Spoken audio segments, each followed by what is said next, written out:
Bonjour. Nous sommes entrés dans l'Anthropocène. Nous sommes anthropocènes. Nous sommes la communauté terrestre.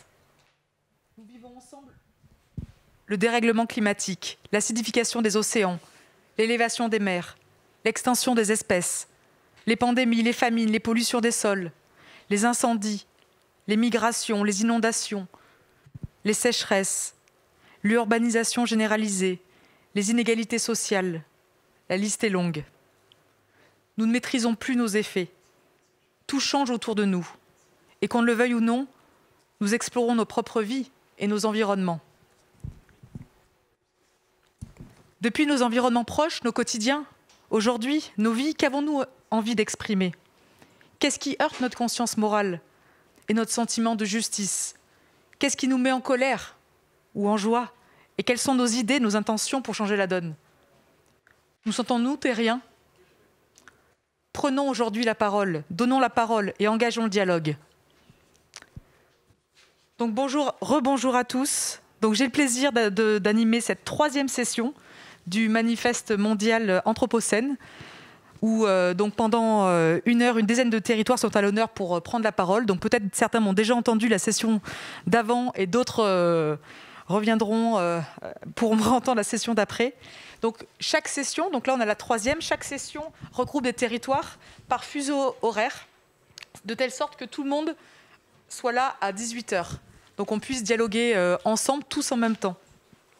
Donc même si vous êtes nombreux à nous écouter des 4 coins du monde, voilà, je voudrais tout de suite mettre à l'honneur dans cette séance une dizaine de pays. Donc normalement avec nous aurons particulièrement, et je souhaite la bienvenue, à l'île de la Réunion, le Népal, l'Inde, la Réunion, encore l'île de la Réunion, le Sri Lanka, et peut-être d'autres pays qui sont concernés, l'Afghanistan, la France, le Kyrgyzstan, le Bhoutan, le Pakistan, le Tadjikistan, Turkménistan, l'Ouzbékistan, Azerbaïdjan, Arménie, Géorgie, Maurice, Oman et les Émirats arabes unis. Donc j'espère que je n'ai pas oublié. Donc ces territoires, dans cette session numéro 3, sont à l'honneur. Donc j'invite que tous les internautes à nous rejoindre, en espérant que vous serez là. Donc pourquoi cette performance expérimentale aujourd'hui? Pour prendre la parole, comme je viens de le dire, tous en même temps. Pour témoigner, chacun à notre manière, sur ce qui compte pour nous dans cette ère anthropocène. Pour entrer en dialogue, en résonance. Malgré notre éloignement, nos différences d'âge, d'origine, nous vivons quand même tous sur la même planète. Donc un manifeste commun pourrait prendre ainsi tout son sens. Pour moi, ce soir, c'est le début d'une histoire. Un accueil, on va accueillir tous vos messages. Le début d'un débat, peut-être même le début d'un réseau. Donc voilà, j'espère que ce débat-là, de cette session, sera aussi riche que les 2 précédentes. Donc avant de commencer, juste la manière dont ça se passe pour ceux qui n'étaient pas là la session précédente. On est sur un plateau, donc il y a Jérémy qui est coordinateur et Lou qui dessine avec nous et qui va essayer de retranscrire via le sensible un peu tout ce qu'on se dit d'une autre façon, faire un autre système de médiation. Et je tiens aussi à remercier les traducteurs, puisque l'ensemble de la session sera traduite. Donc je vais essayer de parler lentement n'hésitez pas à bien ouvrir votre système de traduction. J'invite également à tous les internautes à nourrir notre chat et donc à discuter avec Jérémy en live pour nourrir nos échanges. Même si vous ne voulez pas prendre la parole, c'est important que vous puissiez témoigner, vous aussi, de chez vous, parce que chaque point de vue compte pour archives, pour qu'on puisse les diffuser, qu'on puisse échanger, donc là, dans cette session ou à l'avenir. Donc on va avoir 3 temps. Un temps où il va y avoir des premiers témoignages sous forme de vidéo, puis on pourra avoir d'autres témoignages des intervenants qui seront présents, et puis on lancera ensemble un temps de dialogue et d'échange sur les sujets qui nous tiennent à cœur. Donc on va passer aux vidéos tout de suite. Sur l'île de la Réunion, ancienne colonie de la République française, la société s'est construite dans un rapport de violence, de prédation, de conquête vis-à-vis des humains eux-mêmes, mais également vis-à-vis des écosystèmes. Mon souhait que l'aménagement et le développement de mon île sortent enfin de ce paradigme. Que la notion de ressources même, qu'elle soit culturelle ou naturelle, ne soit plus assimilée systématiquement à une notion de stock disponible pour le déploiement des activités humaines. Il faut bien comprendre qu'à La Réunion, 1 million d'individus se concentrent sur seulement 20% du territoire. Territoire soumis à des aléas météorologiques intenses dus à ses caractéristiques d'île en climat tropical. Là, je parle des pluies diluviennes, je parle des cyclones, je parle des coulées de boue potentielles, je parle aussi des mouvements de terrain, car sous nos pieds vit un volcan actif. Alors quand j'entends que sur notre île, le glyphosate par dérogation va rester dans nos champs, que l'épierrage de ces mêmes champs constitue une priorité pour les projets d'infrastructures régionales, enfin, qu'il faut construire toujours plus, artificialiser toujours plus. Je me dis qu'il y a plus que nécessité là. Il y a urgence. Urgence à quoi? Urgence à ce que nos sociétés appréhendent véritablement qu'elles sont une part même des écosystèmes, qu'elles violentent, qu'elles soumettent. Que nous sommes une partie de l'ensemble des êtres vivants qui composent cette biosphère. Que nos choix de développement ont des conséquences non seulement sur leur vie, mais ont des conséquences sur nos propres vies, puisque les écosystèmes dans lesquels nous sommes ancrés produisent finalement les remparts nécessaires contre les risques que je vous ai précédemment cités. Alors, à la fin, finalement, j'aurai que 2 questions. Quelle place laissons-nous enfin à ces non-humains, à l'ensemble des êtres vivants, pour qu'ils aient une existence également digne? Et puis, à quel moment allons-nous enfin comprendre, nous humains, que nous ne devons pas forcément aller partout?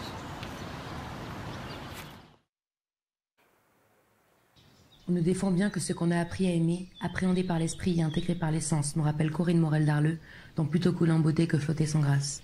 Alors il me faut vous parler de ce lieu d'enfance, au bord du Tarn, où les premières intuitions sur ce qu'est l'art d'habiter le monde sont faites jour. Une invitation à une balade sur les berges, en compagnie de Simone Weil, Augustin Berg et Kirkpatrick Sale. Une balade à la lisière d'un village de plus de 900 ans, qui a croisé la route des seigneurs moyenâgeux, des templiers et cathares, menuisiers, tisserands, viticulteurs et bâtisseurs. Aujourd'hui s'entremêlent encore les vestiges de cette histoire. On y décèle cette cohabitation réussie entre culture, patrimoine et monde vivant. Un espace à explorer, à investir, à s'approprier, comme tout lieu. Car comme le rappelle Augustin Berg, il n'y a pas de vie possible sur le long terme, sinon dans un milieu approprié. Il faut parler de ces lieux qu'on aime et qu'on foule. Une des réponses à l'anthropocène, c'est donc la topophilie, l'amour des lieux.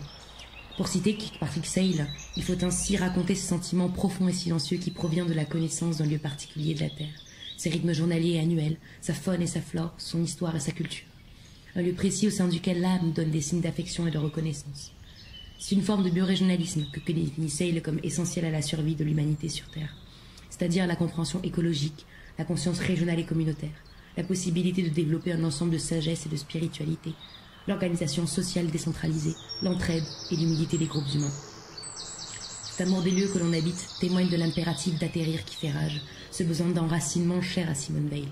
Comme elle dit, l'enracinement est peut-être le besoin le plus important et le plus méconnu de l'âme humaine. C'est un des plus difficiles à définir. Un être humain a une racine par sa participation réelle, active et naturelle à l'existence d'une collectivité qui conserve vivant certains trésors du passé et certains pressentiments d'avenir.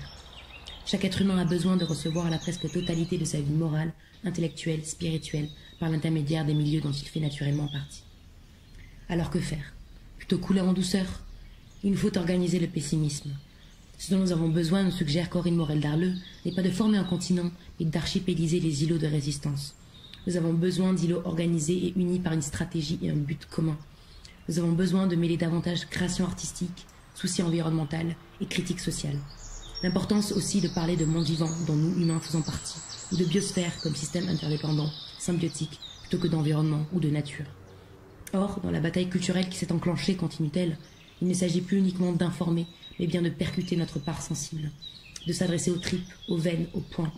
Tout ceci doit maintenant être éprouvé par les sens. Parce que sans corps, sans regard, sans toucher et sans parfum, la politique est dépourvue de ce qui fait la plus belle part de l'humain, sa capacité à éprouver et retranscrire ce qui a été ressenti pour le partager, conclut Corinne Morel-Darleux. Voici donc le portrait d'une humble politique pour notre demeure terrestre.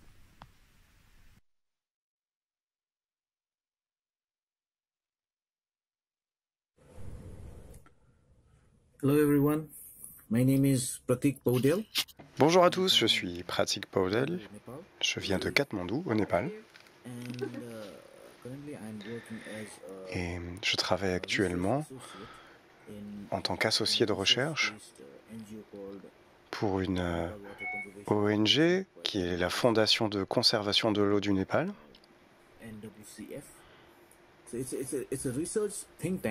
Et c'est un groupe de réflexion qui est assimilé à la NWCF et qui travaille depuis plus de 20 ans sur les problématiques de l'eau, la gouvernance de l'eau, la pollution de l'eau et tout ce qui a trait à l'eau.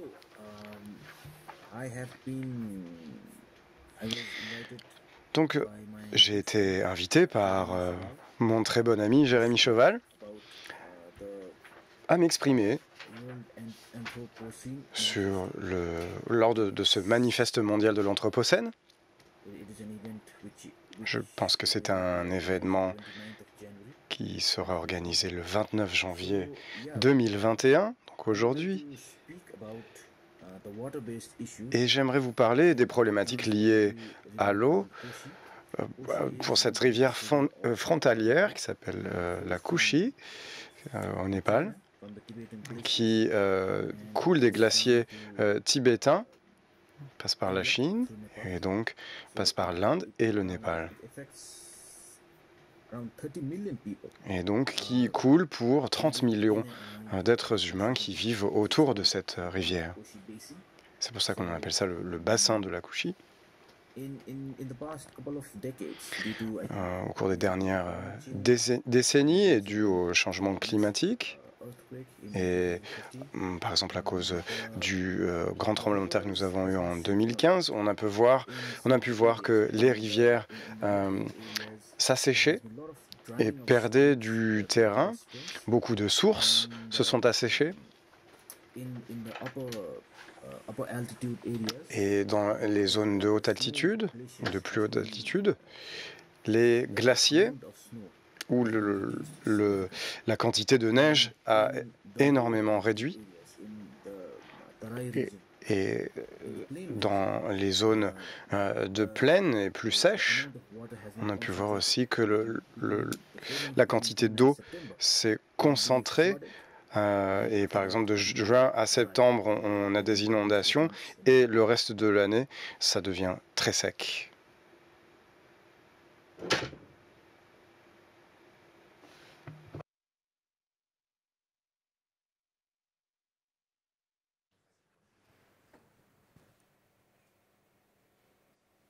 C'est une vidéo là? Il n'y a pas de texte. Okay.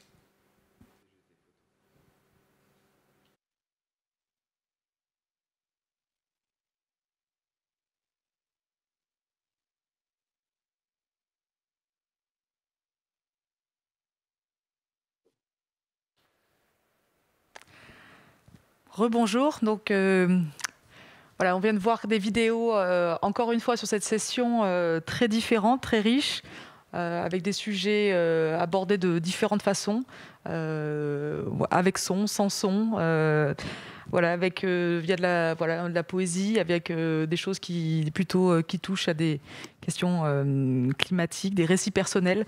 En tout cas, merci pour cet envoi. J'ai la chance d'avoir autour de nous, là, dans cette session, plusieurs personnes. Donc, j'aimerais avoir leur témoignage également dans ce manifeste mondial. Donc, je crois que nous avons avec nous quelqu'un qui vient d'Inde, de l'île, donc Nadan, quelqu'un qui vient de l'île de la Réunion, Mélissa, puis 3 étudiants du Sri Lanka. Donc voilà, j'espère qu'on va pouvoir petit à petit les voir. Je vous invite à allumer tous vos caméras pour qu'on puisse échanger ensemble. Et si Nadan m'entend bien, j'aimerais que vous puissiez nous partager votre message, votre message pour ce manifeste mondial. Qu'est-ce que vous aimeriez témoigner aujourd'hui avec nous? Et de où vous parlez exactement, oui, en Inde? Bonjour.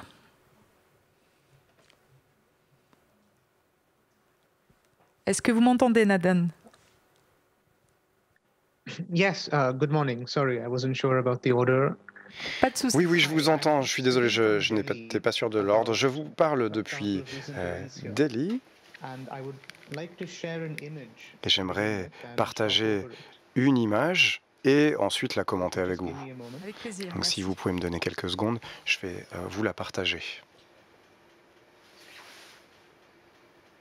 I hope that there is a Oui, on la illustration voit. on screen. J'espère que l'on peut la voir. All right, excellent. Just one moment. Si vous peut-être zoomer un petit peu plus. Yes. And I'll begin now. Alors je vais commencer à vous la commenter. Nicolas Muson, dans sa façon de voir le monde, nous demande de visualiser les effets de l'Anthropocène. On parle ici des installations et on parle aussi de la nécessité de parler du fret.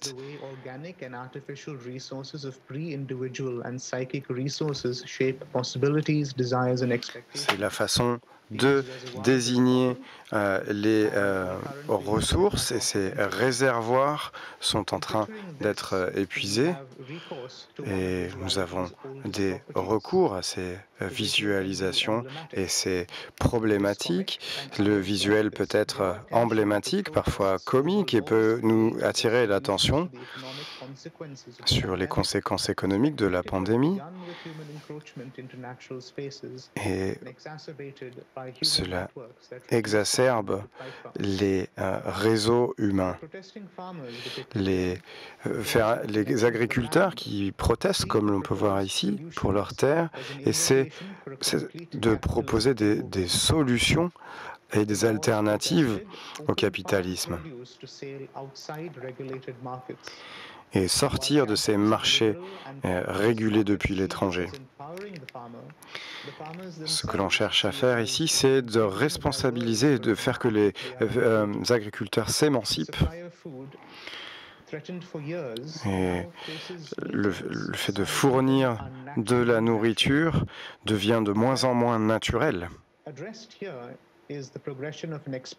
Ce qu'on essaye ici de voir, c'est la relation de l'exploitation à la terre. Et la terre n'est plus la réponse à une nécessité, mais plutôt un stock.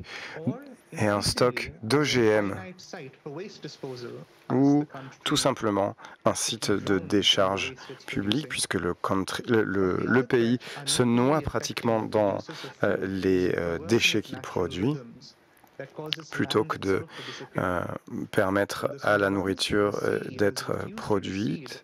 Et ce que l'on peut voir, c'est que la mer aussi est impactée par tout cela. Et il y a énormément de terres arables qui sont aujourd'hui submergées.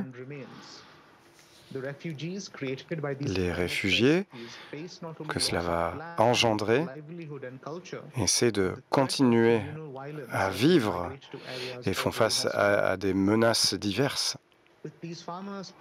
Mais ces agriculteurs protestent même en étant à la marge d'une réponse institutionnelle. Et ce que l'on a pu voir, c'est que même lorsqu'on annonce ces marches et ces protestations, eh bien, tous les quartiers autour des manifestations ferment. Et donc, ce que l'on peut voir, c'est que cette remise en question est mise sous silence. L'humanité est volée de certains de ces aspects. Ici, on remet la question humaine est remise en question par le capital et l'économie dévalorise l'homme et son activité et nous exclut. Les différences entre les agriculteurs et la gouvernance nous montrent la différence d'accès au savoir. Et cela proteste contre l'exclusion grâce aux réseaux sociaux. Les activités anthropiques deviennent ici un facteur géologique et excluent les personnes qui protestent. Réfléchir sur l'Anthropocène nécessitera de répondre à cette question de la croissance physique et de l'individualisation. Il faut pouvoir partager les terres et non pas extraire et exproprier les gens. Merci. Merci beaucoup Nadan. Voilà la notion de partage des territoires et partager des terres et cette notion de protestation, d'exploitation. Donc il y avait un message très fort. Merci, restez avec nous, on va en discuter. Je voudrais juste entendre d'autres témoignages avant d'ouvrir le dialogue entre nous. On a quelqu'un est-ce que Mélissa de la Réunion souhaiterait également prendre la parole et nous témoigner quelque chose dans ce manifeste. Merci en tout cas d'être présente. Et merci de la Réunion. Merci pour cette invitation. Je ne vais pas parler très longtemps parce qu'il y a déjà eu un témoignage de la Réunion, donc Maëlle qui a ouvert la session, qui faisait le constat d'un certain nombre de violences liées au passé colonial donc sur l'île de la Réunion et d'un constat aujourd'hui d'un rapport problématique entre les humains, les non-humains et leur environnement et le sentiment qu'on arrive aujourd'hui en fait à un point de non-retour où chacun se demande qu'est-ce qu'on peut faire et moi à partir de ce constat ce que j'aimerais relever c'est une question qui me reste beaucoup, c'est la question de la responsabilité de chacune dans cette crise et de notre capacité à agir. Et je pense que la Réunion, en ça, elle a beaucoup à nous apprendre parce que depuis la Réunion est devenue département français en 1946 et elle a commencé à accéder à certains privilèges à partir de là, et notamment dans les années 70, où on a commencé à avoir les mêmes possibilités de vie que les autres Français. Et vivre comme des Français comme les autres, être des citoyens, ça a signifié avoir accès à la consommation de masse. Et qui aujourd'hui, donc c'est très compliqué en fait de remettre en question ce mode de développement parce que justement c'est quelque chose qui est vendu par les médias, qui est quand même valorisé comme le seul mode de vie désirable et auquel on peut aspirer quand on est un peu en bas de l'échelle sociale. Et donc, moi, ce que j'aimerais dénoncer, c'est un peu une hypocrisie, c'est-à-dire on attend des îles et des Suds, en général, qui soient des laboratoires de développement durable, des microcosmes d'expérimentation de circuits courts. On crée des parcs naturels dans les pays les plus pauvres, etc., parce qu'on imagine qu'on aimerait on attend des Suds, en fait, qu'on sauvegarde là-bas ce qu'on a perdu ici sous-entendu donc en Occident.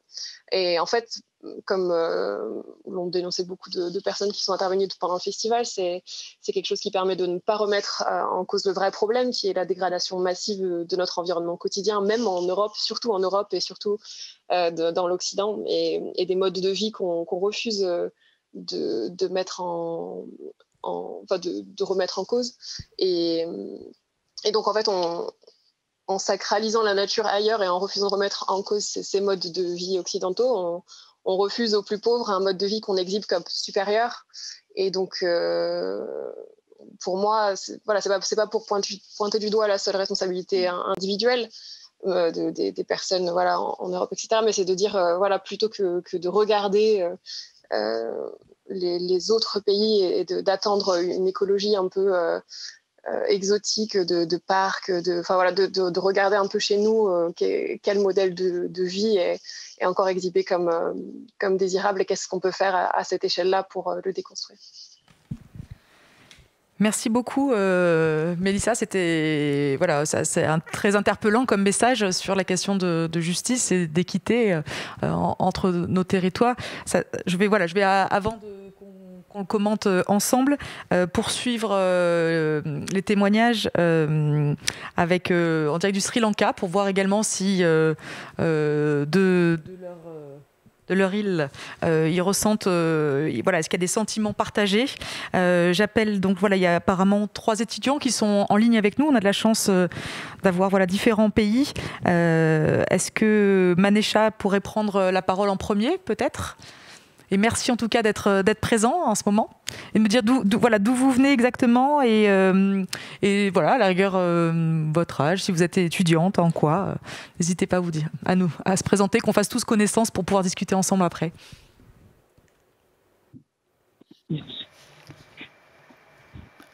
Hi. Hello. Bonjour tout le monde. Hi everyone. Bonjour, on vous entend bien. D'abord, je pense que la raison pour cette Anthropocène, c'est que c'est la population qui n'est pas soutenable.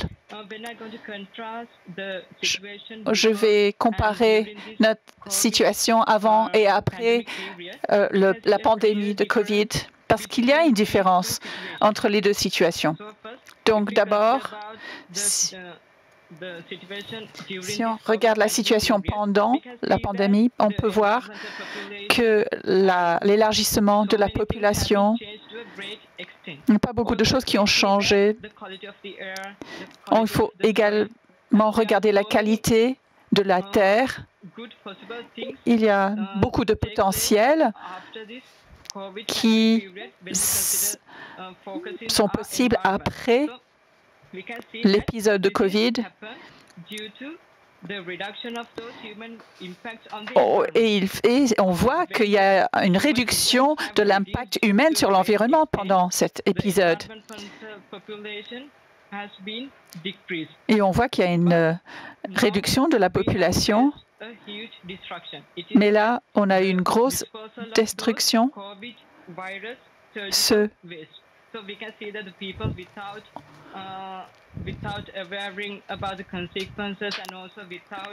Et on voit qu'il y a une population qui ne peuvent pas, qui ne suivent pas les directives sanitaires.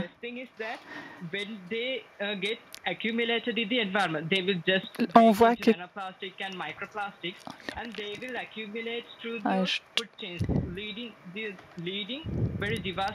et on voit qu'il y a un gros impact dévastateur. Donc la raison pour laquelle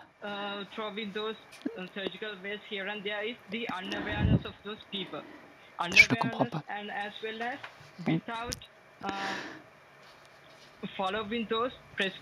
Donc, s'ils ne suivent pas les directives sanitaires, donc je vais parler de la prochaine chose. Comment inculquer des bonnes attitudes et par mon expérience,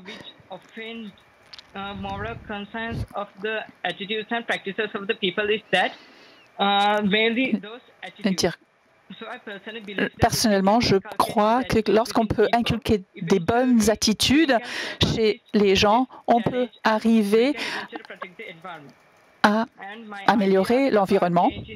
Et je pense qu'il faut...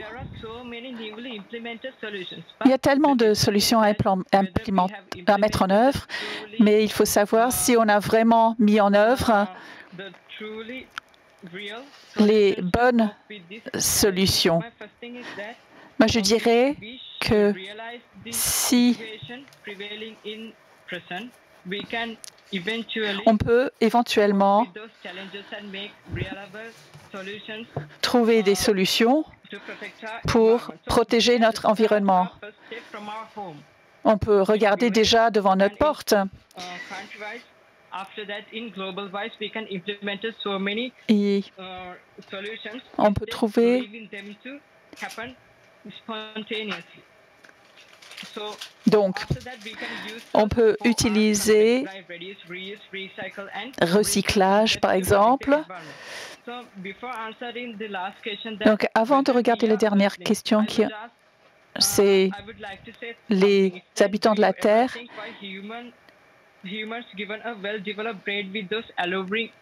Pardon, j'entends très mal. Et je ne comprends pas très bien. Je pense que on doit protéger les autres créatures.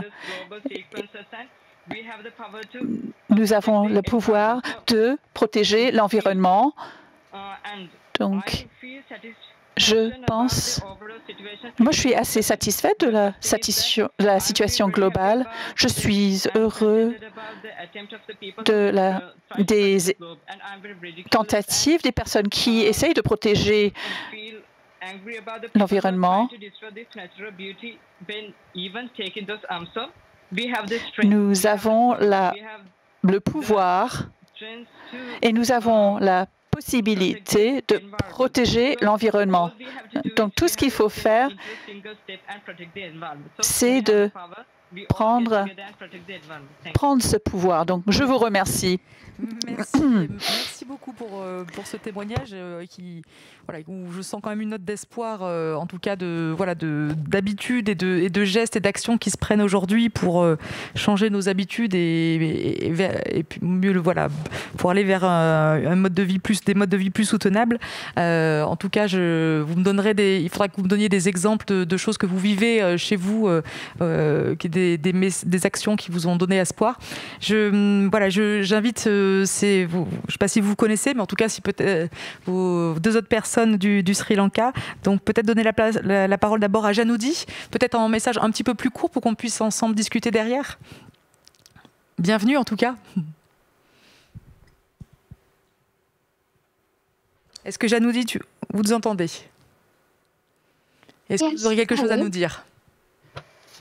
Avec autant d'émotion et de ferveur que votre collègue du Sri Lanka.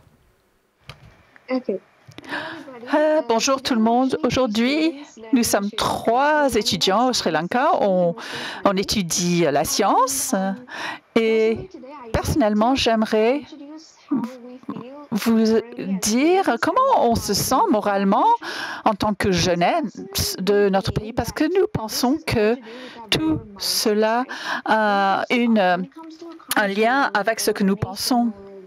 Lorsqu'on parle d'une nation ou un pays, nous pouvons mettre des choses en œuvre, c'est vrai, mais on ne peut rien faire si notre attitude est pas la bonne. Donc, selon nos croyances avec notre pays, alors là, on ne pointe pas notre doigt, mais on n'est pas particulièrement satisfait avec les choses qui sont durables. Et à cause de ça, nous avons l'impression qu'on subit, mais on ne donne rien, à vrai dire. Et à cause de cela, et à cause de la commercialisation, cette course à l'échalote qui est notre vie moderne, avec cette attitude, nous pensons que les défis globaux doivent être adressés par des interventions globales. Les grandes personnes, et si on continue là-dessus, rien ne va changer. Et autre chose que nous pensons, c'est que ceci se fait étape par étape. Et à cause de ça, les solutions et la façon pour en terminer doivent être faites étape par étape.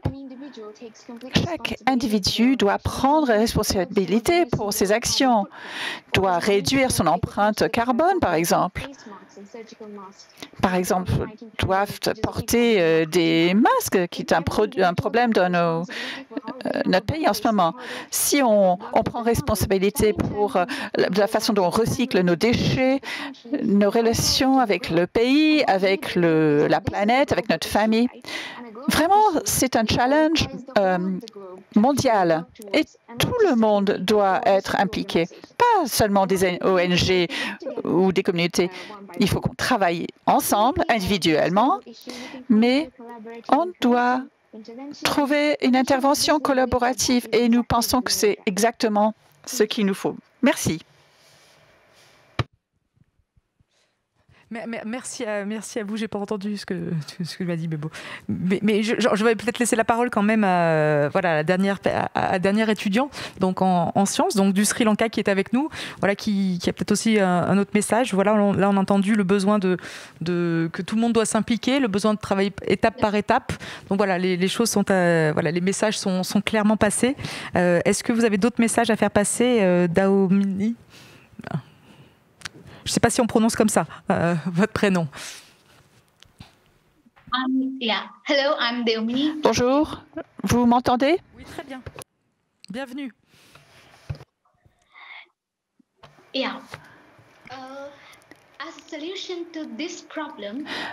En tant que solution à ce problème, en tant que représentant de la jeunesse sri-lankaise, je pense que la compréhension, les compétences, l'implication et les responsabilisations, l'autonomisation doivent être améliorées. Et donc, durabilité. Et ceci vient du cœur. Comme Janody et Manody viennent de dire, c'est vraiment l'attitude qui est importante. Donc, on doit imposer ceci dans le cursus scolaire. Voilà quelque chose de très pratique. Notre pays a un rôle et à mettre ceci à l'ordre du jour. Tout ce qui se passe dans l'environnement, il faut regarder le traitement des déchets. Les gens utilisent le plastique de façon excessive. Il n'y a pas vraiment de système pour traiter les déchets. Donc, il est très important qu'on ait une conscience morale, qu'on comprend individuellement ce qu'on doit faire. Par exemple, le système des 3 R, le recyclage, la réutilisation. Par exemple, je ne dois pas utiliser un sac en plastique quand je amène mon pique-nique à l'école. On doit prendre des petites étapes comme ça pour contribuer. Et au final, on doit pointer le côté éthique. On doit s'améliorer. On doit donc focaliser sur l'éthique. On doit protéger notre nation moderne. Merci beaucoup de m'avoir entendu. Merci beaucoup. En tout cas, vous avez des messages communs qui sont forts et qui viennent du cœur. Et c'est important, en effet, que la jeunesse puisse s'exprimer là-dessus. C'est un peu cet appel que vous faites, que chacun doit pouvoir changer ses attitudes, chacun doit pouvoir se parler. On reviendra peut-être sur en quoi l'importance de se parler comme ça entre différents pays avec différentes origines, différents âges. Je crois on vient de me souffler que j'avais une intervenante qui n'a pas encore pris la parole. Donc, Roulan d'Inde, quelqu'un d'autre de votre pays, Nadan, nous a souligné les enjeux de partage de la terre. Comment réagissez-vous au témoignage qu'on vient d'entendre et à ce témoignage de comment on peut vivre tous ensemble sur cette même terre. On vient de me glisser également secrètement que vous êtes doctorante en sciences de l'air. Voilà, est-ce que vous avez un message à nous faire passer aujourd'hui dans ce manifeste? Bienvenue à vous. Bonjour. Yes, I work as an air pollution. Bien, bonjour, je suis doctorante en sciences de l'air, sur la pollution de l'air, et j'aimerais parler justement de cela et aussi de la Covid-19. Je vais vous prendre un exemple de l'Inde. En mars et en avril dernier, au début de la pandémie, nous avons été placés en confinement très strict. Aucune activité n'était autorisée. Donc nous avons pu avoir une autre image du monde à des centaines de kilomètres de l'Himalaya. Les gens ont commencé ont pu voir l'Himalaya depuis des centaines de kilomètres. Ce n'était plus le cas depuis des dizaines d'années. Et donc, on a pu voir que, justement, qu'à Delhi, à Calcutta, la qualité de l'air n'est pas passée, ne s'est pas améliorée. C'est-à-dire qu'on est passé d'un niveau très mauvais à un niveau un peu moins mauvais de qualité de l'air. C'est-à-dire que même en arrêtant toute activité humaine, on n'a pas un impact positif si différent, si important, pardon. Et donc, le coronavirus est la preuve irréfutable que nous portons préjudice à la planète. Donc il faut comprendre quelles sont les nouvelles sources de pollution et essayer de comprendre les nouvelles sciences qui pourraient nous aider, les sciences de la nature. Lorsque l'on pense au changement climatique, il faut aussi comprendre comment les sociétés vont être affectées par ces changements. Et par exemple aux États-Unis, qui viennent de signer, ont à nouveau signé les accords de Paris, puisque le gouvernement Trump s'en était retiré. Maintenant, ils reviennent dans l'accord et c'est positif, mais je pense que ça reste malgré tout assez superficiel. Il faut trouver d'autres solutions, des changements de comportement et c'est clair que ces transformations vont induire des changements sociaux, politiques, économiques et nous savons que dans ce genre de problématiques, ceux qui sont toujours le plus impactés sont les populations les plus vulnérables et celles qui ont le moins de ressources. Voilà ce que je souhaitais vous partager. Merci beaucoup. Merci beaucoup, Roulane. Voilà, vous accordez tous sur la notion d'avoir conscience de notre impact et la nécessité de faire évoluer nos attitudes, nos changements de comportement, d'en finir avec l'exploitation. Nadane, j'ai envie de vous redonner la parole parce que vous étiez la première personne à avoir intervenu. Comment vous réagissez à des jeunes qui sont conscients de ça, mais qui invitent que ce soit les grandes personnes et tout le monde à agir? Est-ce que sur la question est-ce que vous avez des exemples précis ou des pistes d'action possibles, que ça soit sur l'air? On a un sujet qui est revenu souvent sur la question de l'eau. Vous parlez de partage des terres, mais c'est aussi partage des mers. Est-ce que vous pouvez reprendre la parole ou sur ce type sur ce que vous venez d'entendre? Est-ce que Dan, vous êtes encore avec nous? Yes, I'm here, just waiting for... Oui, je suis là. J'attendais simplement la fin de la traduction de la question.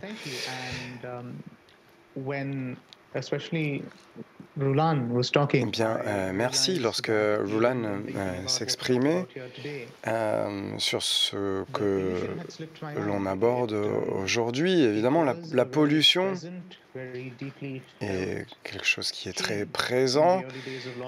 Et lorsque l'on a vu la différence pendant le confinement, il y a eu une différence très perceptible sur la qualité de l'air. Simplement à cause de la façon dont ces problèmes changent, on dirait que l'on oublie en fait tout le reste. On se concentre sur un seul problème et on oublie tout le reste. Et je pense que le fait de ne pas avoir conscience de la globalité est important parce qu'il faut être plus conscient, mais j'aimerais aussi dire que beaucoup des propositions de changement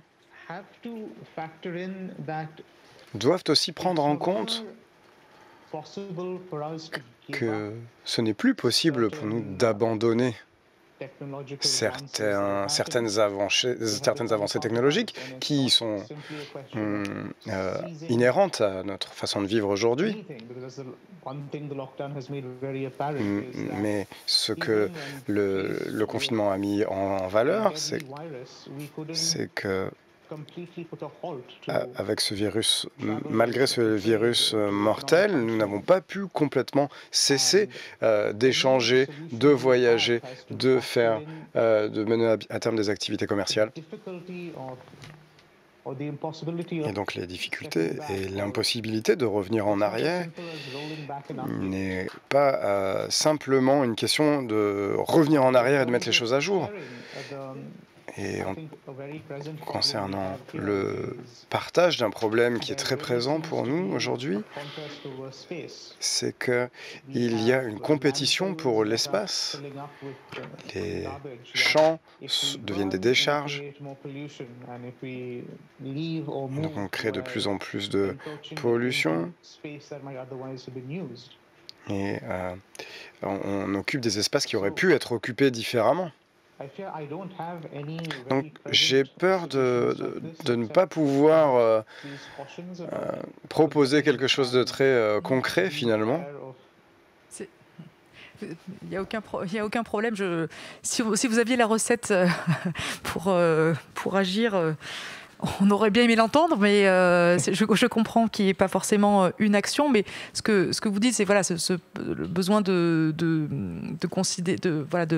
considérer notre planète pas comme une décharge, de prendre soin de certains lieux. On a entendu tout à l'heure Mélissa de dire comment il faut sauvegarder tous les endroits et pas que ceux du sud.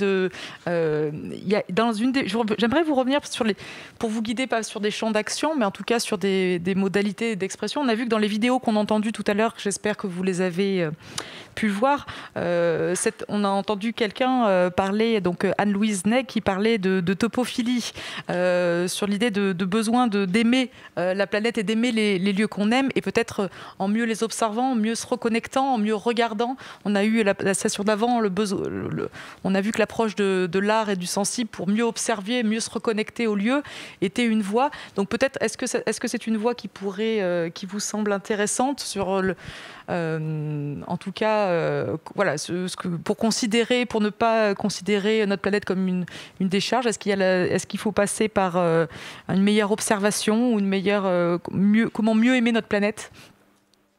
Je vous redonne la parole, Nadan, puis après, je veux bien réentendre Mélissa. If I could go first, I agree very strongly to that. Oui, je suis tout à fait d'accord avec ça. Finalement, j'ai une réponse très anthropomorphique, je dirais. Si nous nous concentrons uniquement sur les êtres humains et les problèmes de l'être humain et la protection de nos ressources pour l'humanité,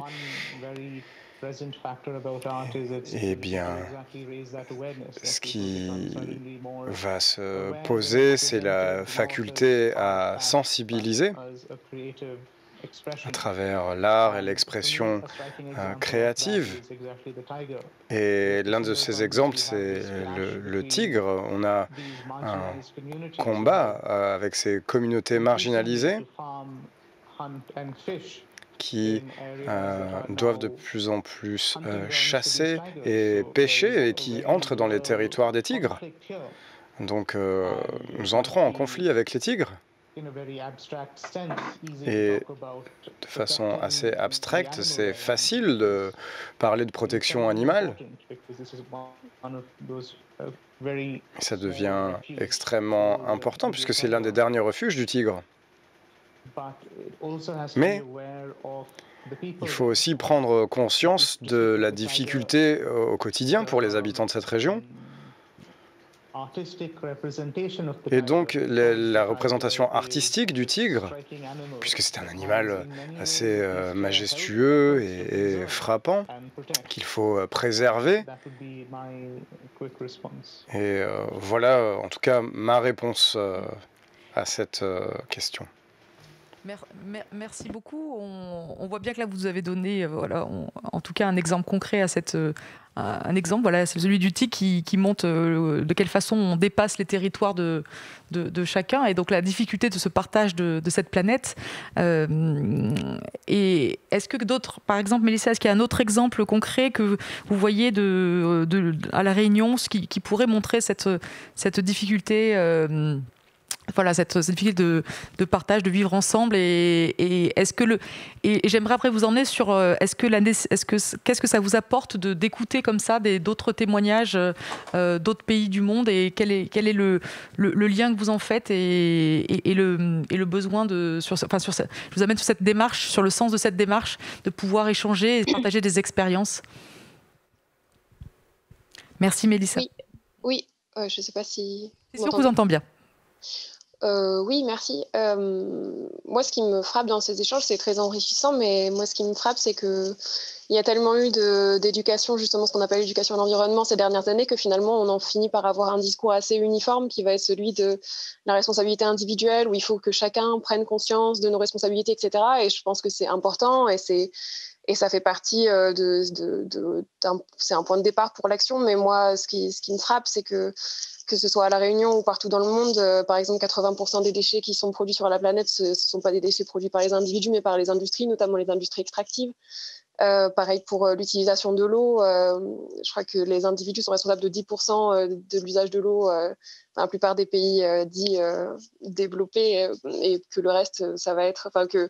Il me semble, je ne me rappelle plus exactement du pays, mais je crois que c'est aux États-Unis où les terrains de golf prennent beaucoup plus d'eau que les individus qui habitent le pays dans l'entièreté. Donc moi je veux bien qu'on passe par la conscience individuelle, mais je pense qu'il faut aussi rappeler la responsabilité des entreprises et des privés, et le profit qui se fait sur ce mode de développement. Et que pour moi, c'est des échelles qui s'imbriquent, responsabilité, prise de conscience individuelle, ok, mais on n'a pas tous le même impact et pas tous la même capacité d'action sur ce qui se passe. J'entends en effet que c'est des choses qu'on entend de plus en plus quand même s'il y a une prise de conscience individuelle mondiale qui commence à se faire. La responsabilité ne peut pas être portée uniquement sur les épaules des individus. Mais est-ce qu'on a quand même un rôle d'où je reviens sur le sens d'un manifeste, justement, peut-être à le dire qu'il y a une responsabilité, la question de faire pression, la question de s'allier, se dire dans le monde on vit tous des choses de la même façon. Qu'est-ce que pourrait apporter ce lien qu'on peut... Est-ce qu'il y a besoin d'un lien entre citoyens pour pouvoir partager des expériences et montrer un peu l'ampleur des problèmes, pour peut-être mettre la pression sur d'autres entreprises ou d'autres pays? Est-ce que vous pouvez rester avec... comment vous... pour dépasser un peu ce que vous dites sur le fait que c'est pas nos épaules individuelles, donc qu'est-ce qu'on peut faire à d'autres niveaux, puisque on n'a pas... Bien sûr, moi je suis complètement d'accord avec ce qui a été dit sur la nécessité de créer des archipels de résistance, etc. Mais pour moi, ça doit vraiment se faire autour de cette conscience-là, qui est pas simplement gardée sur un discours qui est véhiculé par les entreprises mêmes, ce discours de les grandes entreprises sont les premières à dire surtout vous petits citoyens recyclez bien vos déchets, etc. C'est une focalisation du discours qui, je pense, que dans notre résistance et dans nos luttes, il faut dépasser, et il faut poser aussi les questions des responsabilités plus larges et de nos imaginaires. Donc, je pense qu'il faut dépasser en fait une certaine écologie un peu préfabriquée qui est un peu devenue mainstream aujourd'hui, qui focalise l'attention d'une certaine manière, et se réunir autour d'autres, de déplacer un peu la focale, je trouve, en tout cas au niveau de cette question de la responsabilité. Et oui, ça passe par l'amour des lieux, je suis d'accord avec tout ce qui a été dit, mais pour moi, il y a une urgence aussi à se demander qui fait quoi et pour qui. Donc j'entends bien que vous questionnez la question de la co-responsabilité, et c'est en effet quelque chose de très fort. Et en effet, ça remonte de plus en plus aujourd'hui sur cette scène-là. Et on entend ces témoignages. Pour autant, les étudiants tout à l'heure de Sri Lanka, en tant que jeunesse, parlaient quand même de besoin même dans l'éducation scolaire, de prendre en compte, de connaître des nouvelles habitudes, de mieux aimer la planète, de mieux la protéger. Donc on voit bien qu'il ne faut pas mettre face à face les différentes...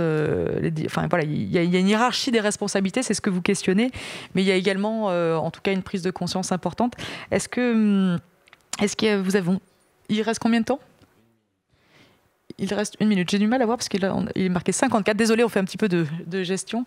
Il reste combien de temps avant la coupure ? Hop. Bon. En tout cas, alors, s'il reste qu'une minute, est-ce que vous pouvez tous rallumer votre caméra ? Et est-ce que vous auriez... Enfin, voilà, c'est quand même l'occasion, même si on n'est pas tous responsables, évidemment, vous avez envoyé des messages importants. Est-ce qu'il y aurait... en une phrase, quelque chose qui vous ferait espérer. Enfin, j'aurais aimé j'ai senti, notamment de la part des jeunes, quand même l'envie de croire voilà. Donc voilà, est-ce que vous auriez une phrase, un mot ou un point sur lequel vous pensez que c'est grâce à ça qu'on va y arriver ? Et je donne la parole aux étudiants, par exemple, je commence par Daumini. C'est fini ? Ben, je sais pas. Alors, désolé, on m'a dit que finalement, c'est fini, donc je vous prie de nous excuser. Donc, n'hésitez pas à nous donner cet espoir, ce sur quoi vous voulez vous continuer à vous battre et à réagir sur le chat. Et nous allons ouvrir bientôt la 4e session. Donc, en tout cas, je vous remercie beaucoup pour tous ces messages qui venaient du cœur. Et on vous a entendu et ça va durer longtemps avec nous. Merci, au revoir.